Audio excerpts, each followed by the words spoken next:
So, before the break we were talking about the terminology associated with option contracts. Let us continue with that.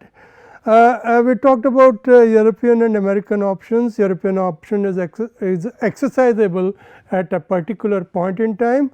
American options are exercisable within a period up to a particular point in time. Call options relate to buying of an asset and put options relate to selling of an asset. The underlying asset that form the substratum of the option contract is called the underlying asset. The strike price is the price which is predetermined at which the option can be exercised. The strike date or the maturity date is the date at which the option can be exercised or up to which the option can be exercised.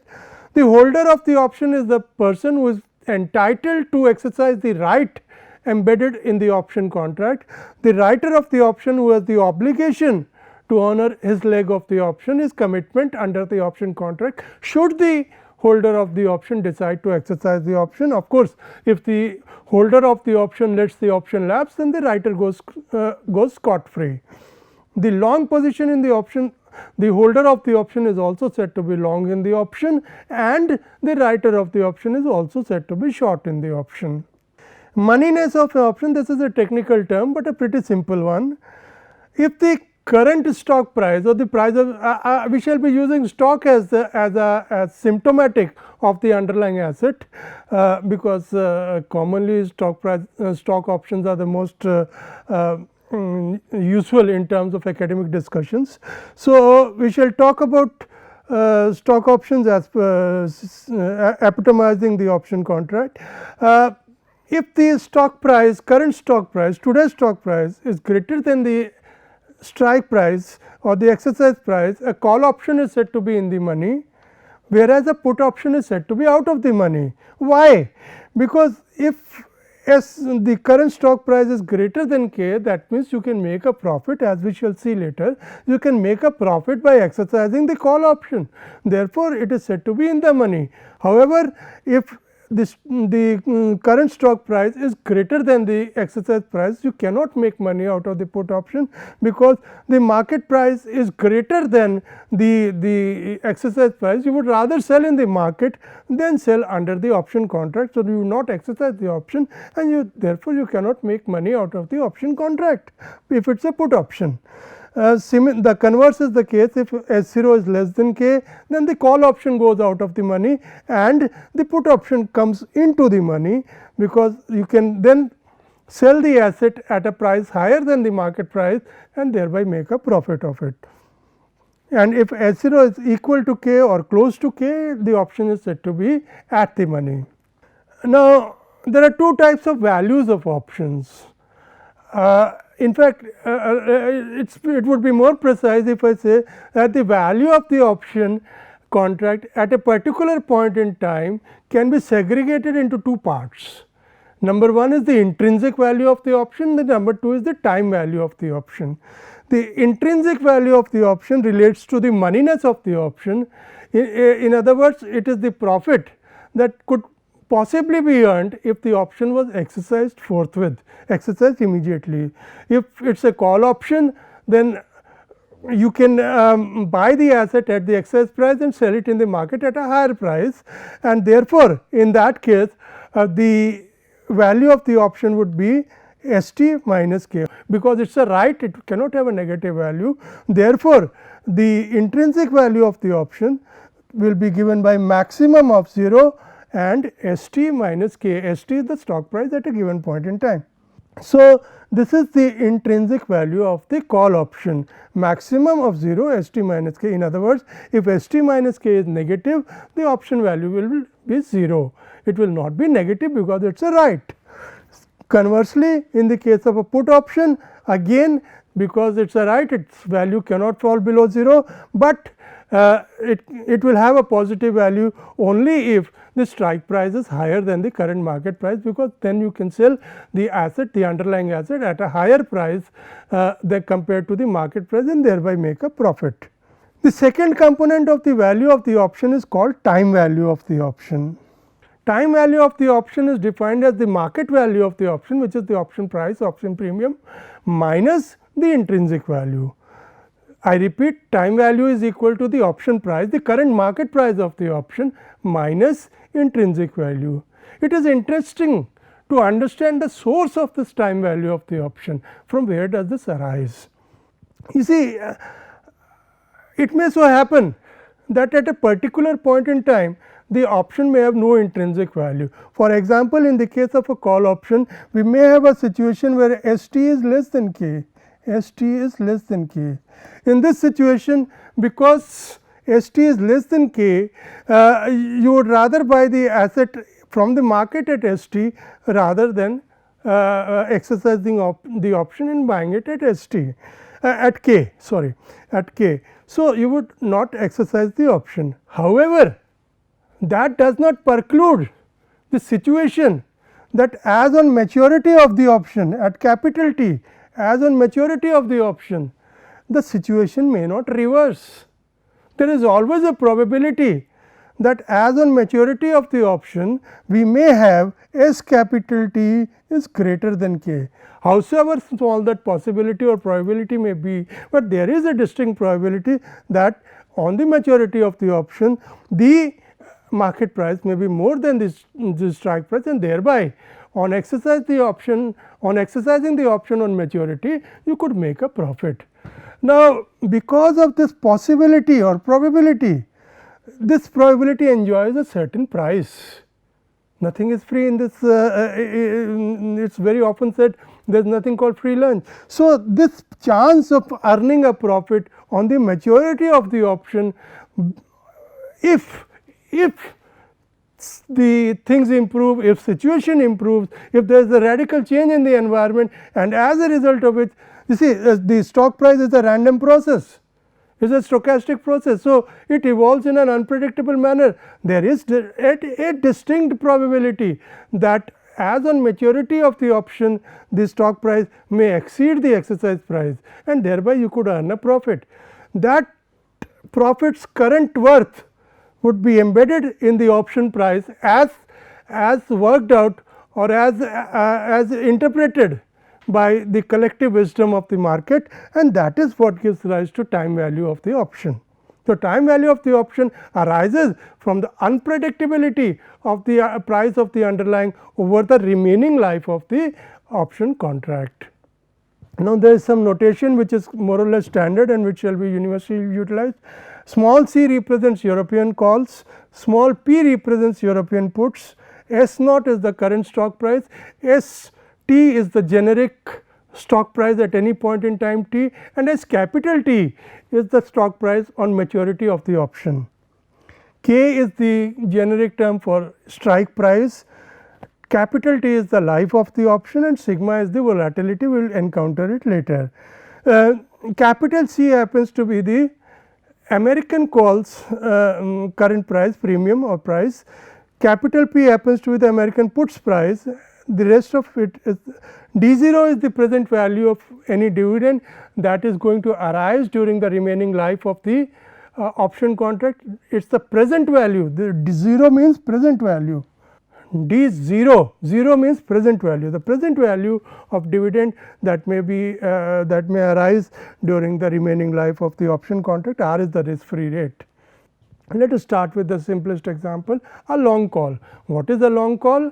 A long call is a right of the party holding this position, holding the option, holding this position to buy an asset as a predetermined price. Let us understand this. Now, and this is exercised as a let us say we are talking about European options to start with. We shall be discussing similar results in relation to American options at a later point in time, but let us start with European options. They are more simple to analyze. So, we are talking about a long European call. A long European call gives you the right to buy the asset at a predetermined price. Let us say the predetermined price is K.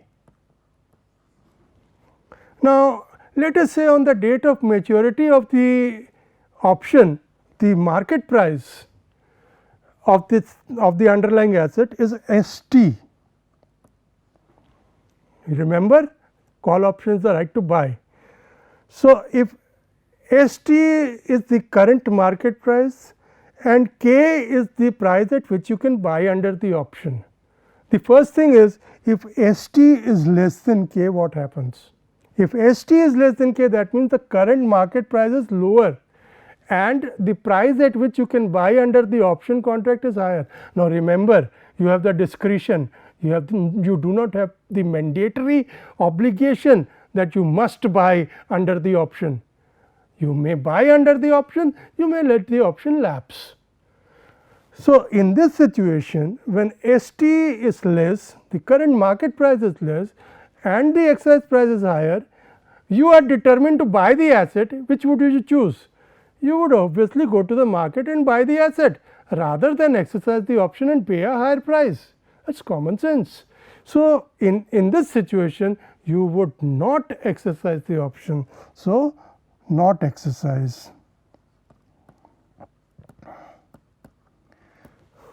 And if St happens to be greater than k, then what happens? Market price is higher, your strike price or the price that you can buy under the option is lower. So, what you do? You exercise your option, buy the asset under the option contract, mandate the other party that I want to buy that asset under the option, I want to exercise the option, please give me that asset. So, you take that asset and sell it in the market. The profit that you get is S capital T minus k. So, what is my payoff? My payoff is, if St is less than k, payoff is 0, and if St is greater than k, the payoff is St minus k. But now, this is the payoff, this is the payoff on maturity. The profit would be, you have to deduct the cost of buying the call option. As I mentioned, the call option does not come free of cost, you have to pay a price for getting the call option. So, you have to pay that, you have to deduct that price to arrive at the profit. So, therefore, if you are using the strategy of a long call and St turns out to be less than k, then your payoff is 0, but you have already incurred a cost of C in buying the asset, in buying the call, I am sorry, in buying the call you have already paid a price of C. So, your net profit is minus C, in other words you have incurred a loss of C. Now, please note here the cash outflow due to premium is occurring earlier and the cash inflow is occurring at a later date. So, ideally you should take the future value of C, but we are ignoring time value of money for simplicity of exposition. We are not considering time value of money. Ideally, it should be C e to the power R t. That should be the cost of the call because of the time differential between the point at which you acquired the option and the point at which it matured for exercise.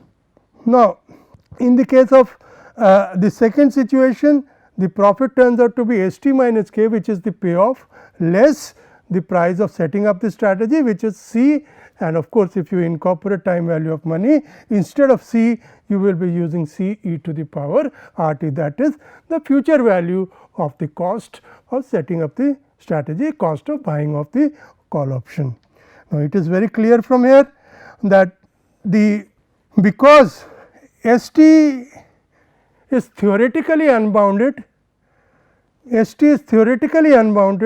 therefore, the profit is also unbounded, because if St can take any value, then the profit can also take the payoff and the profit can take any value, and the loss is confined to this, it cannot go below this, and the break even point can also be worked out by equating this to 0, which gives S break even equal to k plus C.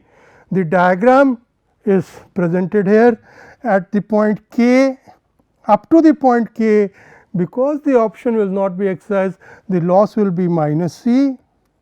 This is the loss, this is the premium that you have paid. At the point k, the option when St becomes greater than k, the option would be exercised, and once the option is exercised, as you can furthermore you can see from this that the slope, the coefficient of S t is 1, that means the slope is 45 degrees. In other words, for a unit increase in price of S t, there is a unit increase in the profit as well. This angle is 45 degrees. So, for every unit increase in the price of S t, in the value of S t, the profit also increases by 1 unit. So, that is about a long call. Now, what happens to the other party? We have discussed the strategy insofar as the party that is long in the contract. By the way, we did not discuss the investor perception. We did not discuss the investor perception. Why would the investor, what would be his perception? What would be his philosophy, understanding about the future price of the underlying asset, future price of stock, if he takes a long call strategy or if he buys a call option? It is very clear from this diagram that if the price goes up, he makes a profit. If the price goes down, he does not make a profit. So, one thing is straightforward, that he is bullish about the underlying asset, the price of the underlying asset. In other words, he expects the price of the stock to increase by the time the maturity of the option arises, because it is only then, and secondly, higher is the price of the underlying asset, higher is his quantum of profit, and that profit is also unbounded. Therefore, he is strongly bullish about the prospects of the underlying asset, prospects of the stock. He believes that there is a very strong probability of the stock price increasing, and therefore, he would make a gigantic or a significant profit by taking a long call. And if on the other hand his perception turns out to be wrong, then what does he do? He loses out on the option premium. He loses out on the amount of premium that he has paid on the option contract. Let us now move to the second party, the party who is short in the call option. In other words, the party who has written the call option. Now, this is a zero sum game. In other words, the payoff of the party who is long is the mirror image or vice versa of the payoff that is short in the option. As you can very well see, if S t is less than k, I am taking this in detail because the first one, if S t is less than k, then the option is not exercised by the party that is long. Because this is not exercised by the party that is long, the short party goes scot free. Not only that, not only does he go scot free, he also pockets the premium or the price of the option that he had sold to the long party. In other words, his profit comes to be this and his payoff is obviously 0. He does not receive anything because the option is not exercised. So, he does not receive anything, does not give anything on the maturity, but because he has received a certain amount, when the long party bought the option from him, that contributes to his profit, that is plus C. But in the other scenario, that S t turns out to be greater than k, then he has to honor his obligation, because the long party in that case, is going to exercise the option, because it is to the benefit of the long party, and the long party is going to exercise the option, he is going to buy the asset from the short party at price k, and the short party has to deliver the asset. The short party, in order to deliver the asset, will buy the asset at this price, buy from the market, and then deliver it to the long party, and this is the cash that he will receive from long. So, what is his profit? This is his inflow, this is his outflow, the payoff is k minus S t. Of course, he has got the premium. So, he gets this additional benefit and this is the payoff, this is his cost of the strategy, and the net profit that he gets is k minus S t plus C. Again I repeat, we need to take the future value of C because they are occurring at different points in time. And as you can see, the critical parameters of this strategy, the maximum profit is plus C. As you can see from this diagram also, the maximum profit is plus C. Again the slope is 45 degrees.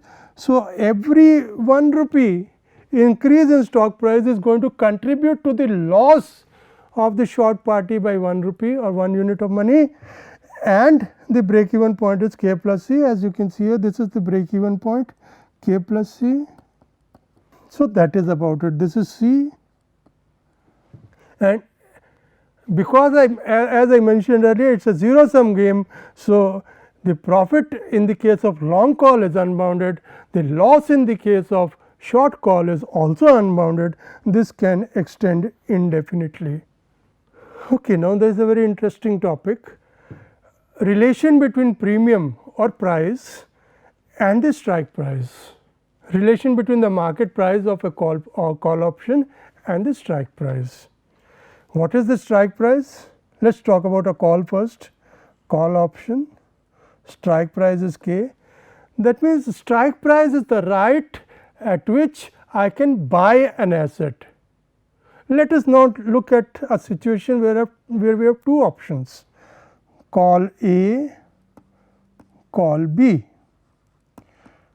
Call A has k A as the strike price, call B has k B as the strike price. Let us say k A is less than k B, k A is greater, k A is less than k B, k A is smaller, k B. That means what? That means option A entitles you to buy the asset, the same asset at a lower price. Option B entitles you to buy the same asset at a higher price. The question is, which is more valuable? Obviously, because A gives you the right to buy the asset at a lower price, it is more valuable. Therefore, what will happen is C A will be greater than C B. In other words, there is an inverse relation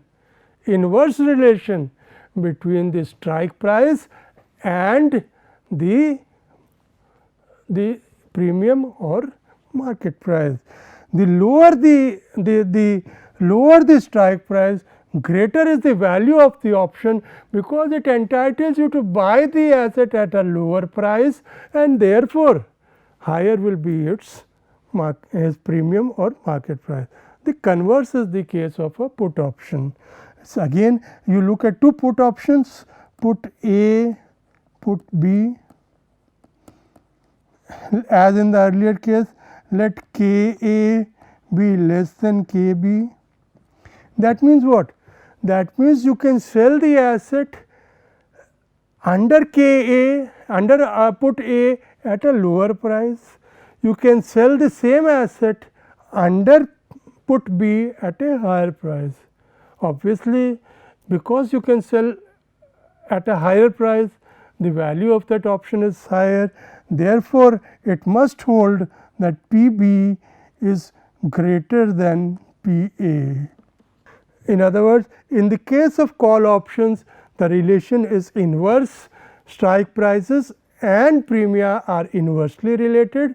In the case of put options, the strike price and premia are directly related. Now, we talk about a long put option. A long put means what? A right to sell an asset, at a predetermined price. Let us take the first situation, as usual, S t less than k. What is S t? S t is the market price, k is your exercise price, S t is smaller, k is greater. You have the right to sell it at k. Would you exercise the option or would you sell it in the market? You will obviously exercise the option and sell at a higher price. So, you will exercise. The first inference is you will exercise.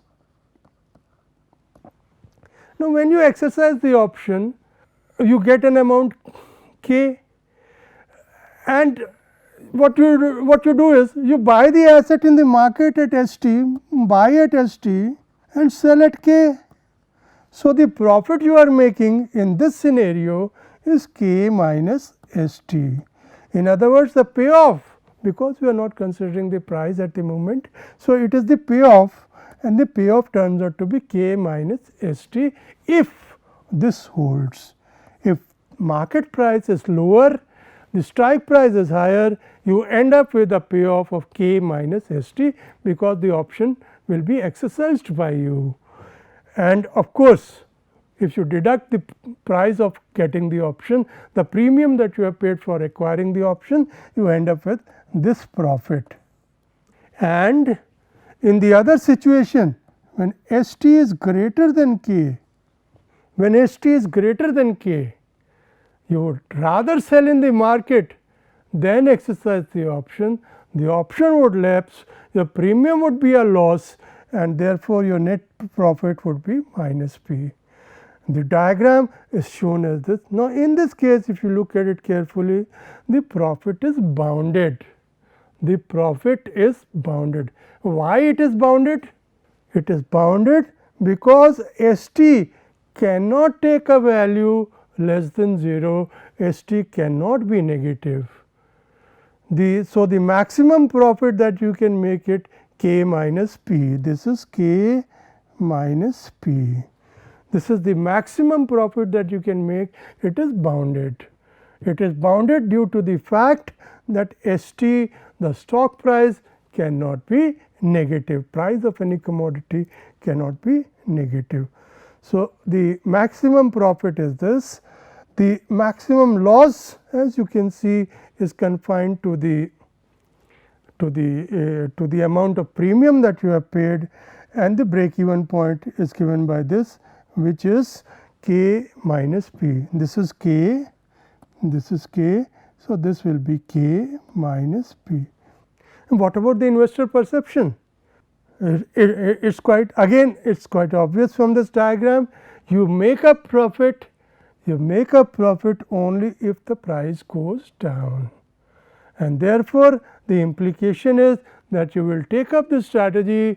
In other words, you will take up a long put position only if your perception is that on the date of maturity of the option contract, you expect the price to fall down, to decline, because it is only on a decline of price that you are making a profit. Similarly, we have the short put diagram.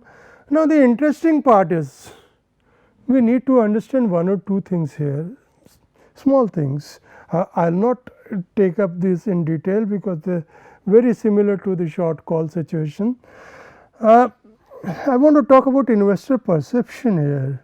If you look at the investor perception, the investor on the basis of this diagram is likely to make a profit, and a small profit, only if the prices or the stock price goes up, and even in that case the price is going to be only, the profit is going to be only confined to the amount of premium, that it receives on the option. Therefore, what would his perception be? His perception would be that he is not optimistic about the price going down, but he is not gigantically optimistic of the price going up either, because had he been highly bullish, he would rather have preferred a long call strategy than this particular strategy of taking a short put position. Similarly, if you have if you go back and look at the short call situation, in the case of a short call situation, you are being bearish.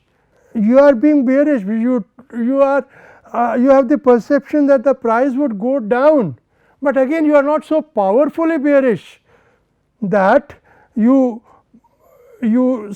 instead of using a short call, you rather prefer a long put. A long put would certainly could give you a higher incline in terms of profit compared to a short call. A long put would give you a higher incline in terms of profit, as you can see, compared to a short put, short call, sorry, compared to a short call. If you look at the short call and compare it with the long put, a person who is highly bearish would definitely go for a long put rather than a short call. The same situation holds in the case of a short put. A person who is highly bullish would rather go for a long call than a short put.